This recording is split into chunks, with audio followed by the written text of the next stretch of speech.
But as I always say, contracts don't define relationships. Experience of Canelo, the way he dissects fighters. Why a knockout?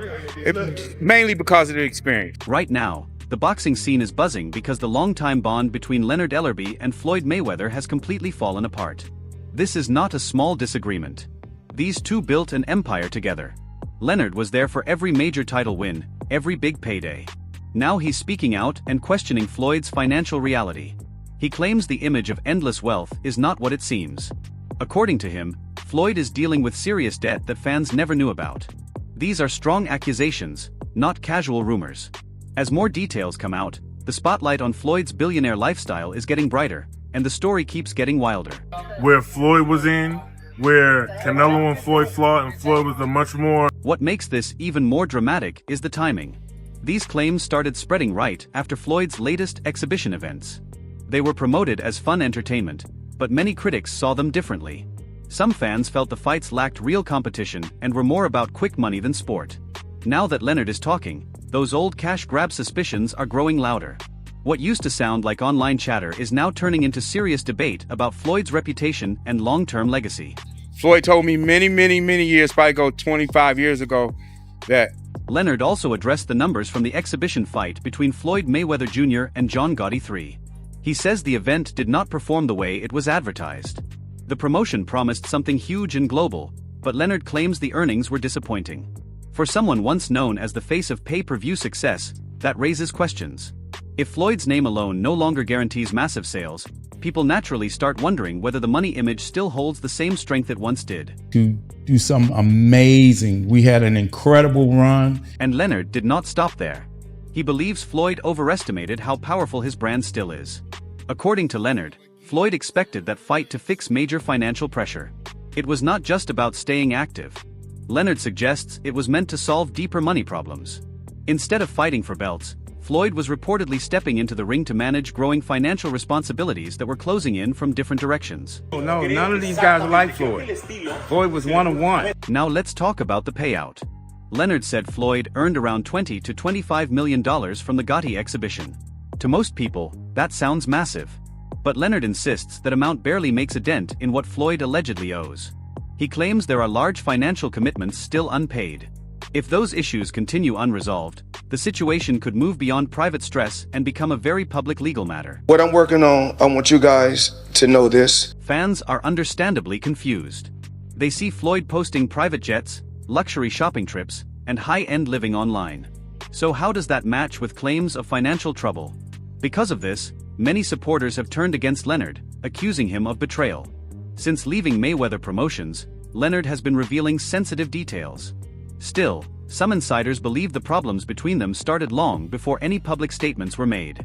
And we couldn't choose a better guy for the job. Right here, Richard, a mastermind in the sport of boxing. According to people close to the situation, Leonard did not randomly decide to go public. They say Floyd made decisions in the past that damaged trust behind the scenes. Leonard reportedly stayed quiet for years, helping manage debts and protect Floyd's image. But at some point, the pressure became too much. He may have felt that if the business was not being handled properly, he could no longer stay silent. Yeah, Tank is not signed to Mayweather Promotions. Okay.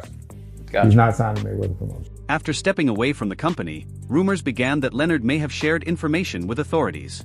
Some reports claim he provided details about Floyd's assets and travel history. Boxing insider Rick Glazer has spoken about these claims as well. Meanwhile, Floyd has tried to dismiss comments made by Gervonta Davis.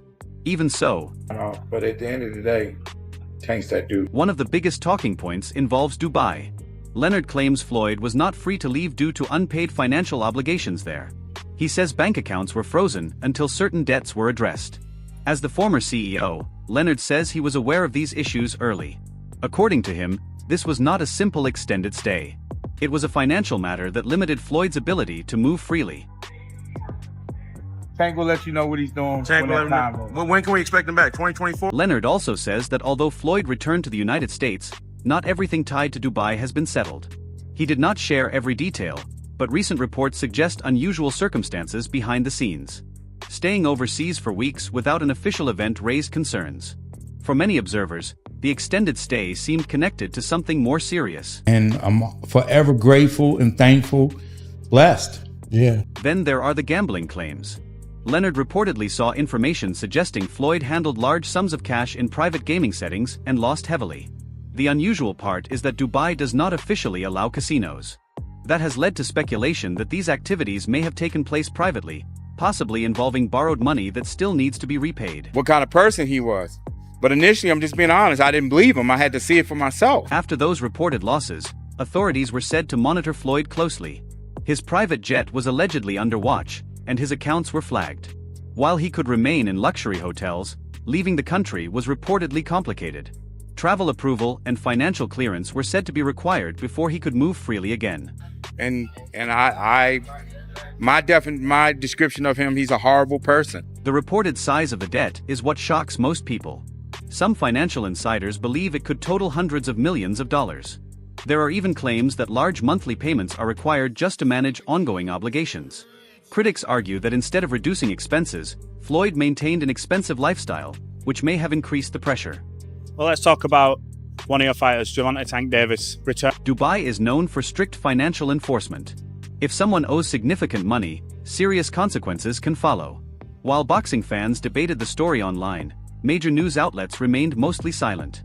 That lack of coverage only made people more suspicious. Many wondered why such a major situation involving a global sports star was not being widely discussed. His contract ran out, and that's fine. But government officials reportedly did not comment either. Meanwhile, Gervonta Davis publicly suggested Floyd was being held due to financial issues and mentioned other controversies. When you combine those statements with Leonard's claims, the overall picture looks serious. What started as rumors began to feel like a major financial dispute unfolding publicly. Turnout, and I truly believe it's going to be a great event. But I really want the people to focus on the undercard. We have so much young talent. For years, Leonard handled business quietly without speaking much. Now he is openly sharing his version of events. Reports suggest Floyd's actions pushed him to this point. Another former employee has also spoken up, adding more details and suggesting that the Dubai matter may be just part of a bigger situation. But as I always say, contracts don't define relationships. That former staff member stated that Floyd's legal and financial issues connected to the Middle East are not finished. According to him, the situation remains active and could have consequences in the United States. He made it clear that returning home did not automatically close the case. You've been there a month or whatever. One reported cause involves a large upfront payment tied to hosting major boxing events in the region. Floyd allegedly received the funds, but later decided not to follow through with the agreement. In places with strict financial systems, backing out after accepting payment can create serious legal problems. They saying that he owes some people money out there for the transaction. The gambling allegations add more tension. The former employee claimed Floyd borrowed heavily in private rooms and did not settle all accounts before leaving. While he may appear free now, those seeking repayment are reportedly determined. Some believe this has placed him in one of the most serious legal situations of his career. You guys always do great business. And of course, if I'm the money man, they gotta have something. When Floyd returned to the United States, some believe officials preferred to keep the matter quiet. Leonard, however, insists that Floyd was held for weeks due to unpaid millions. He says Floyd avoided a worse outcome, but the situation was far more serious than publicly acknowledged. Bad, but we'll see. We're gonna watch and see like everybody else. That's crazy. I mean, when you think of Money Mayweather, you thinking like Floyd may have like a Billy or something. Sources also claim that certain creditors involved are extremely persistent. In Dubai, financial disputes can lead to travel restrictions and legal action. One whistleblower described the situation as being confined in luxury, with limited freedom despite high-end surroundings. You ain't really got that much money. Shit, he probably spending way more than that. No, I'm talking regular dudes Floyd has earned over $1 billion during his career. But earning massive income does not guarantee stability if spending keeps rising. Reports suggest authorities want full repayment along with added penalties. Simply sending money may not be enough to quickly resolve everything. Kidnap out there, they got Floyd Mayweather, like... Well, I didn't say kidnap, but you got your passport. After returning home, Floyd resumed training and promoted another event with Gotti. Publicly, it looked like business as usual. However, sources claim financial institutions in the United States have begun reviewing his assets. According to former insiders, legal steps to secure repayment could be approaching. I don't know nobody's bag, but me and you we real. We never count nobody paper. So Not at I all. hope he got 10 billion. And I hope he Yeah, get out of that's his a fact. problem. In a recent interview, a former employee said the situation has grown extremely complex. Creditors are reportedly trying to freeze accounts and place claims on properties. Floyd is attempting to manage the public image, but behind the scenes the pressure appears intense. I'm cutting deals worldwide each and every day. I'm all around the world. The ongoing financial strain may explain why several properties were listed for sale earlier this year. On social media, Floyd described it as a smart investment move. Leonard disagrees. He believes the sales were driven by urgent financial need. To critics, it looks less like strategy and more like necessity. Abu Dhabi, Dubai, Rome, Israel, and Fans continue to question the situation. Floyd has spoken about major real estate holdings, including involvement with large commercial properties such as One Vanderbilt in New York. With assets reportedly worth hundreds of millions, he says he is simply reinvesting. Still, selling homes while facing debt claims has raised understandable doubt. Because me personally, I like I was telling Cynthia, I don't pay bill no mind. Floyd later posted that he is shifting his investment focus. He said he owns many properties without mortgages and is building long-term wealth. According to him, moving from residential real estate to commercial ventures is part of a bigger financial plan. You know, which he's done a good job thus far. But then sometimes there's a line that you cross. He closed by saying his strategy is expanding and new opportunities are ahead. He wants people to see him as a businessman evolving into something bigger. But the real question remains. Is this smart planning, or a reaction to serious financial pressure as former allies speak out? What is clear is that the conflict between Floyd and Leonard is far from over, and more details may still come to light.